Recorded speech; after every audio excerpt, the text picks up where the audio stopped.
Hello and welcome to episode 305 of Geeking Out. I'm Jim Felker, and I apologize for the delay in getting this episode out to you. I've been ill the last few weeks, and I've also started up a fundraising campaign for my comic Ninjas vs. Aliens, which you should check on Indiegogo right down below. Be sure to help fund that, and I will promise you a great adventure.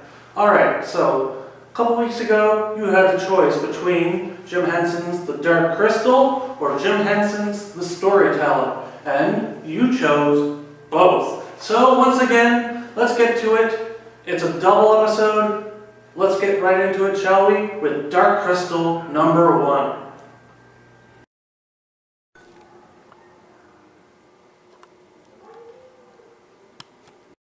This is Power of the Dark Crystal, number 1, written by Simon Spurrier, with art by Kelly and Nicole Matthews. Many years have passed.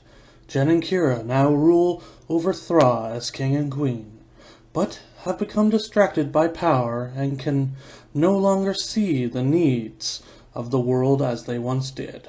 One day, a young fireling named Therma is tasked with taking a shard of the Dark Crystal to save her realm from destruction, but also embark on an incredible adventure.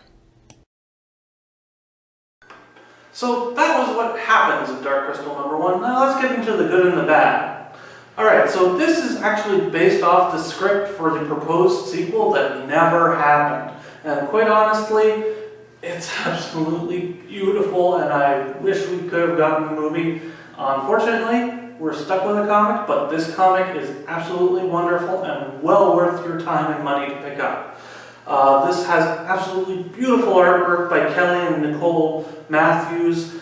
It's honestly great to be back in the world of the Dark Crystal, and just the fantasy settings alone are worth your money. And on the bad side, there's only one thing to say. It's a shame we never got the movie, but the comic is a very, very nice alternative. Alright, so let's get into our next comic, shall we? With The Storyteller number 1.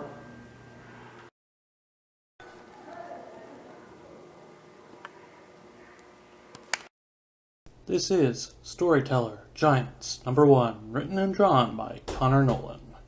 An adaptation of a Japanese folk tale, The Peach's Son follows the tale of a giant raised by humans, but never quite accepted by them. But when a nearby village is overrun with evil beings, the giant will become a hero and finally become part of the community he calls home.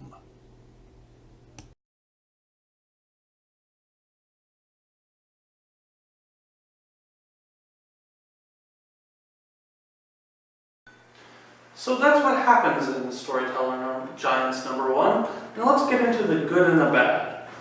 Honestly, this has some great art by Connor Nolan, and the storyline is a touching, if not a bit cliche story, but still definitely worth checking out. If you're a fan of the original TV series, you're going to have a hard time not hearing the late, great John Hurt's voice narrating it as you go along. This is just another great Henson book from the fine folks at Archaea, and well worth your time. Do check it out. This is the second or third miniseries that they've released for The Storyteller, and all the stories have been great so far. So if you're a Henson fan, you really owe it to yourself to check it out. Alright, so next week we're going back to the castle again, with your choice between Lady Castle or the once and future queen. So be sure to hit that little bell down below to be notified when there's new episodes coming up. Be sure to like, subscribe, and comment for what you'd like to see reviewed next week. I'm Jim, and I'll see you in just a few days. Be sure to vote for what you'd like to see reviewed next week, Lady Castle or the once and future queen.